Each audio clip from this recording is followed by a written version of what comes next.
Livro Ensina-nos a orar. Autor Billy Pinheiro. Capítulo 3. Condições para nos aproximarmos de Deus. A melhor forma de nos achegarmos a Deus. Temos refletido sobre o maravilhoso tema da oração e nos capítulos antecedentes discutimos vários aspectos cruciais dessa prática. Inicialmente, examinamos como Jesus atendeu ao pedido dos discípulos para que lhes ensinasse a orar. A primeira ação de Jesus foi definir o que a oração não é. Em seguida, percebemos que, ao nos voltarmos a Deus em oração, é fundamental entender quem Ele é, adquirindo uma percepção mais nítida e fundamentada nas Escrituras. Deus é um Pai celestial repleto de amor e graça, desejoso por nos acolher, tal como o pai na parábola do filho pródigo. Mesmo depois de o filho dissipar toda a sua herança, ao se arrepender, o pai não hesitou em correr ao seu encontro, abraçá-lo, beijá-lo e celebrar seu regresso. Assim Deus nos acolhe em Cristo Jesus. Ele nos ama e tem bons pensamentos a nosso respeito. É crucial também vermos a nós mesmos como Deus nos vê. Ele nos constituiu como reis e sacerdotes. À medida em que compreendemos nosso sacerdócio, entramos na realidade de reinar em vida com o Senhor. Quando aprendemos a viver como sacerdotes, indo diante de Deus com nossas ofertas, incluindo orações, clamores e súplicas, também aprendemos a reinar em vida com o Senhor Jesus. Nesse capítulo, desejo compartilhar alguns pontos importantes sobre as condições para nos aproximarmos de Deus em oração. Existem algumas condições que precisamos ter em mente se quisermos ter uma vida de oração eficaz. Não apresentarei todas, mas destacarei 4 que considero mais significativas. Entenda que estas não são as únicas condições. Há muitas outras, pois o tema é vasto na Palavra de Deus, e você encontrará diversos livros e contribuições de outros irmãos. 1. Aproxime-se em nome de Jesus. A primeira condição é se aproximar de Deus Pai, em nome de Jesus. Ao nos dirigirmos ao Pai, devemos sempre fazê-lo em nome de Jesus. Afinal, o Senhor Jesus nos instruiu a orar em seu nome, e por isso devemos seguir este princípio estabelecido por Ele, de nos aproximarmos do Pai em seu nome. Naquele dia vocês não me perguntarão nada. Em verdade lhes digo, se pedirem ao Pai alguma coisa em meu nome, Ele lhes concederá. Até agora, vocês não pediram nada em meu nome. Peçam e receberão, para que a alegria de vocês seja completa. João 16, 23 e 24. Essa é uma tremenda palavra e promessa do Senhor Jesus. Até aquele momento, os discípulos nunca haviam se dirigido ao Pai em nome do Filho. No entanto, agora Jesus estabelece esse padrão de oração. É necessário que você vá ao Pai em nome de Jesus. O que significa ir a Deus em nome de Jesus? Em primeiro lugar, significa que nós nos aproximamos do Pai com base na obra que Jesus realizou por nós. Ao nos aproximarmos de Deus Pai em nome de Jesus, reconhecemos que estamos indo a Ele por meio do que Jesus fez por nós. Pedro afirma em sua primeira carta que Cristo morreu uma única vez pelos nossos pecados, o justo pelos injustos, para nos conduzir a Deus. 1 Pedro 3,16. O Senhor Jesus deu sua vida para nos aproximar do Pai. Efésios 2,13 também expressa essa verdade ao dizer que, agora, em Cristo Jesus, vocês, que antes estavam longe, foram aproximados pelo sangue de Cristo. Portanto, você e eu vamos ao Pai em nome de Jesus, reconhecendo que é pela obra redentora de Cristo que nos aproximamos de Deus. Hebreus 12:24 nos lembra que Jesus, o mediador da nova aliança, e ao sangue da aspersão que fala coisas superiores ao que fala o próprio Abel, lembramos da história de Caim e Abel, em que o sangue de Abel clamava a Deus. No entanto, o escritor de Hebreus destaca que o sangue de Jesus é infinitamente superior ao de Abel. O sangue de Jesus fala a Deus em nosso favor, sendo Ele o mediador que nos aproxima do Pai. O Senhor Jesus pagou o preço da nossa dívida. Isso significa que podemos nos aproximar de Deus com tranquilidade, pois vamos em nome de Jesus, confiando no que Ele fez por nós. Ao irmos a Deus Pai em nome de Jesus, expressamos nossa confiança na pessoa de Jesus e no que ele representa para nós. Quando nos dirigimos a Deus Pai em nome de Jesus, estamos reconhecendo quem Jesus é e o que ele fez por nós. A palavra de Deus afirma em Hebreus 10, 21 e 22 que, tendo um grande sacerdote sobre a casa de Deus, aproximemo-nos com um coração sincero, em plena certeza de fé. Jesus é nosso sumo sacerdote, que vive para interceder por nós. Quando vamos a Deus Pai em nome de Jesus, é uma expressão de nossa fé e confiança naquilo que Jesus representa para nós, sendo Ele nosso sumo sacerdote. Além de ser nosso sumo sacerdote, Jesus também é nosso advogado, conforme mencionado em 1 João 2:1. Meus filhinhos, escrevo-lhes estas coisas para que vocês não pequem. Mas se alguém pecar, temos advogado junto ao Pai, Jesus Cristo o justo. Ir a Deus em nome de Jesus significa confiar que Ele é nosso advogado, alguém que está ao nosso lado para nos ajudar e nos defender. Satanás constantemente nos acusa diante de Deus, como revelado em Apocalipse. No entanto, nossos irmãos venceram o acusador por causa do sangue do Cordeiro, Apocalipse 12, 10 e 11. Nós também vencemos por causa do sangue de Jesus. Quando nos dirigimos a Deus Pai em nome de Jesus, estamos proclamando que Ele é nosso advogado. E vamos com confiança, confiando no que Jesus fez e no que Ele é por nós. Em terceiro lugar, quando vamos a Deus Pai em nome de Jesus, significa que somos aceitos diante de Deus. Se você vai a Deus Pai em nome de Jesus, você é aceito, pois em Cristo você o é. Efésios 1:6 diz que Deus nos escolheu para louvor e glória da sua graça, pela qual nos fez agradáveis a si no amado. Nós somos agradáveis a Deus, amados por Deus. E em Cristo nós fomos escolhidos. Em Cristo, nós nos encontramos em Deus. Por isso você pode ir confiante diante de Deus em oração. Romanos 8:32 diz: aquele que não poupou seu próprio filho antes por nós, ou o entregou, porventura não nos dará graciosamente com ele todas as coisas? Que maravilha! Em Cristo somos aceitos, e Deus nos dará todas as coisas. Se Ele já deu o próprio Filho, quanto mais dará aquilo que pedimos em oração. 2 Coríntios 1:20 diz: porque quantas são as promessas de Deus, tantas tem nele o sim, porquanto também por Ele é o amém para a glória de Deus, por nosso intermédio. Em Jesus, o sim de Deus é garantido. Quando você vai a Deus Pai em nome de Jesus, está confiando que todas as promessas que Deus fez em sua palavra têm em Jesus o sim, para a glória de Deus. Isso não é apenas bom, é uma alegria para nós. Quem garante que Deus Pai cumprirá suas promessas? É o Senhor Jesus. Em Jesus, temos o sim de Deus. Vá então ao Pai com confiança em nome de Jesus. A partir de agora, ao fazer uma oração, evite que ela se torne um ato rotineiro em que, ao concluir, você apenas profere em nome de Jesus mecanicamente.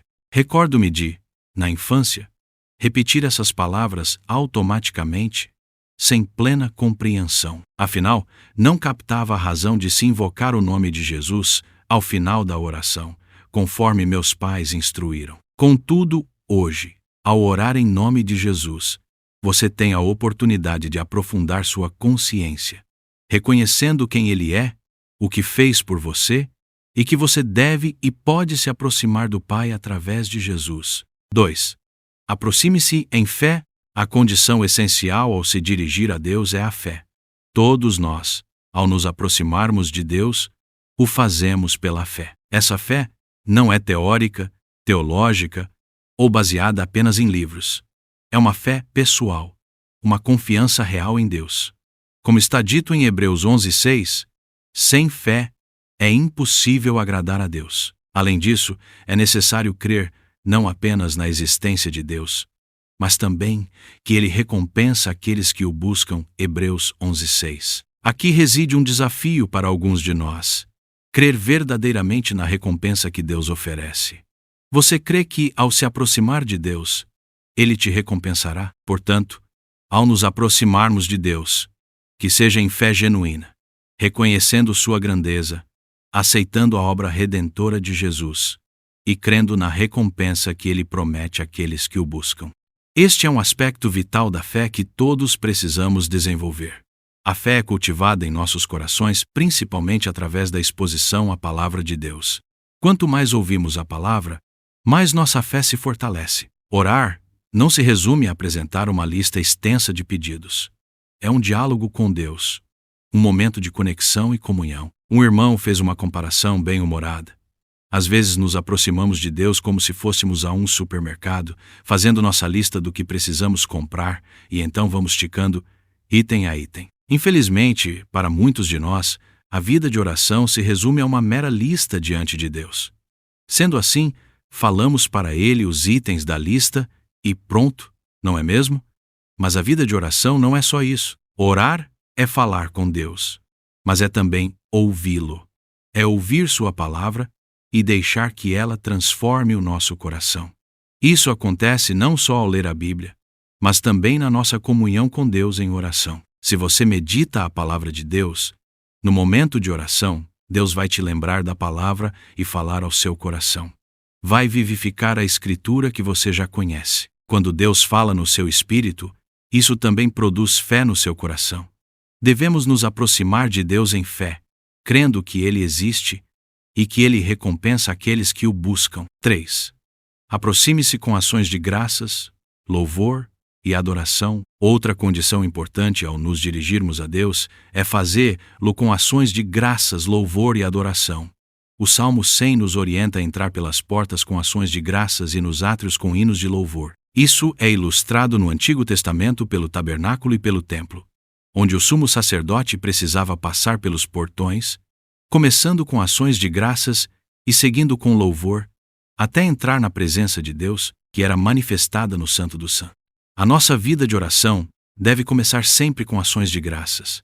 Faça um propósito consigo mesmo de nunca iniciar a sua prática de oração fazendo pedidos a Deus. Seus pedidos devem ocupar, como um irmão mencionou e eu concordo, apenas 5% do seu tempo de oração.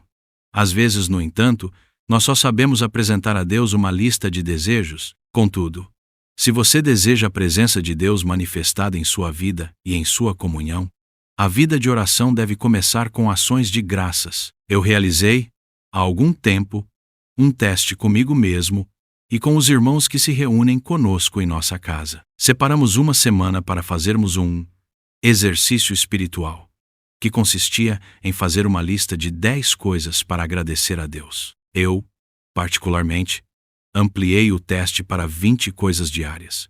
Criava uma lista de 20 itens para agradecer a Deus, e no dia seguinte fazia outra lista, sem repetir nada da primeira. No terceiro dia, não podia repetir itens do primeiro nem do segundo dia. Segui essa prática ao longo de uma semana. Faça isso e você ficará surpreso. É um exercício de descobertas valiosas.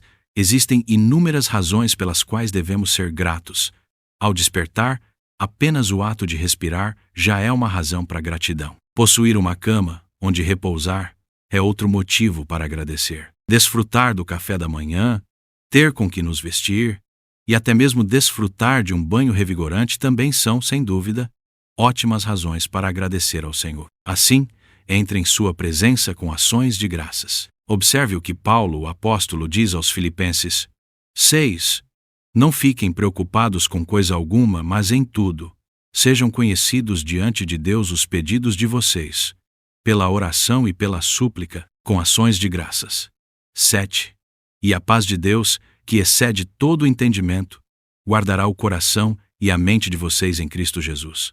Filipenses 4, 6 e 7. Em outras palavras, Paulo está nos instruindo quanto à importância da oração e da súplica com ações de graças. Além das ações de graças e louvor, devemos oferecer a nossa adoração a Deus.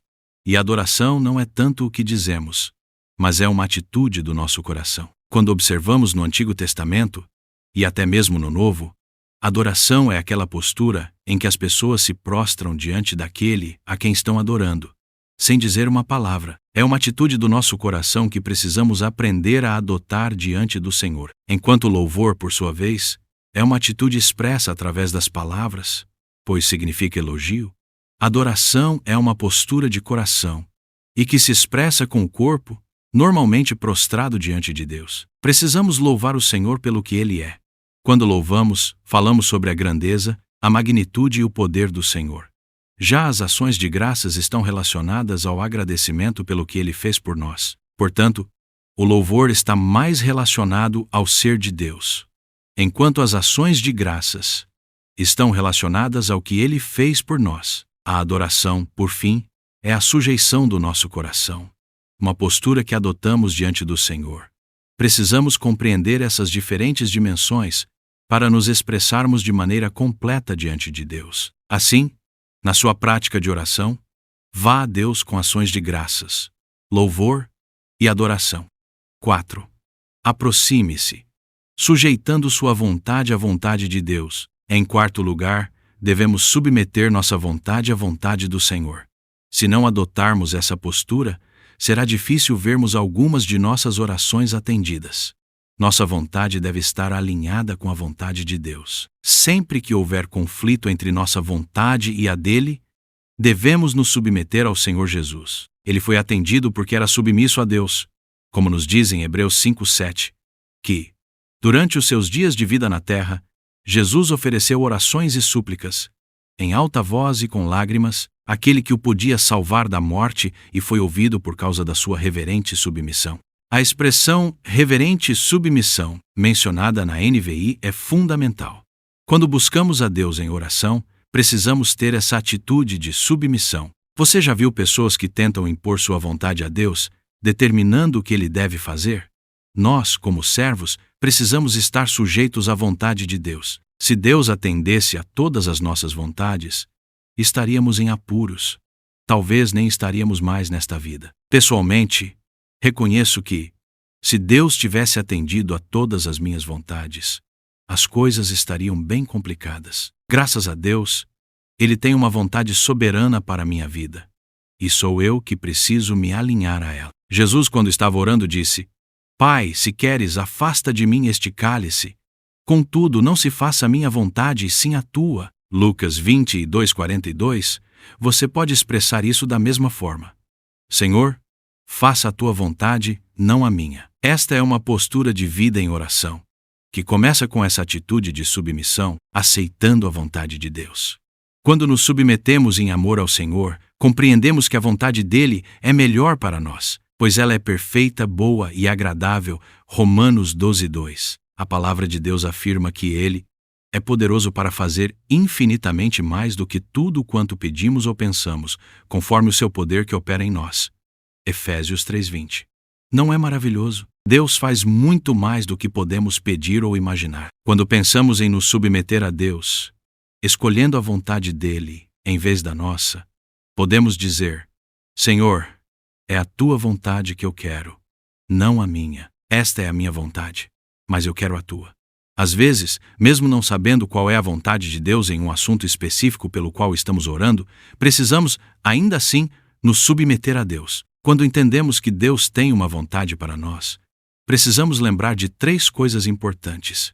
Primeiro, Deus nos ama muito mais do que amamos a nós mesmos. Segundo, Deus nos conhece muito mais do que nós mesmos. E terceiro, Deus sabe o que é melhor para nós, muito além do que nós mesmos. Você acredita nisso? Se acredita, pode dizer: seja feita a tua vontade, não a minha. Deus tem grandes planos para nós. Deixe-me ilustrar com o exemplo de Davi. Ele expressou a Natã, o profeta, seu desejo de construir uma casa para o Senhor. Davi vivia em uma casa de cedro bonita, mas a arca do Senhor estava em tendas. O profeta Natã inicialmente encorajou a Davi, dizendo que era uma boa ideia e que Deus estava com ele. No entanto, mais tarde, Deus falou novamente com o profeta Natã, instruindo-o a comunicar a Davi que não era a vontade divina que ele construísse essa casa, mas sim seu filho Salomão. Deus prometeu a Davi algo muito maior. Ele construiria uma casa para Davi.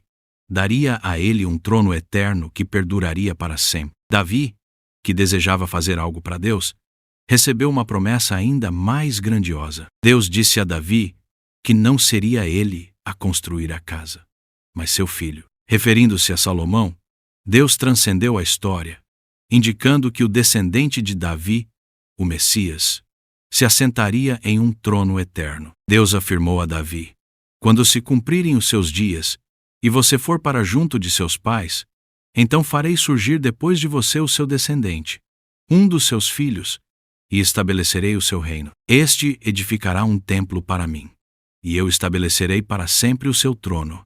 Eu lhe serei por pai, e ele me será por filho. Não tirarei dele a minha misericórdia, como a retirei daquele que foi rei antes de você. Mas eu o confirmarei na minha casa e no meu reino para sempre, e o seu trono será estabelecido para sempre. 1 Crônicas 17, 11 a 14. E o Novo Testamento interpreta essa promessa como se referindo a Jesus. Lucas 1, 32 e 33. Davi, ao reconhecer o que Deus havia feito, adorou o Senhor. Isso nos ensina que, ao buscarmos Deus em oração, não é apenas para realizar a nossa vontade, mas para nos tornarmos instrumentos de Deus, manifestando sua vontade na terra. Deus age conforme a oração dos seus filhos. Jesus ensinou aos discípulos a orar: venha o teu reino, seja feita a tua vontade, assim na terra como no céu.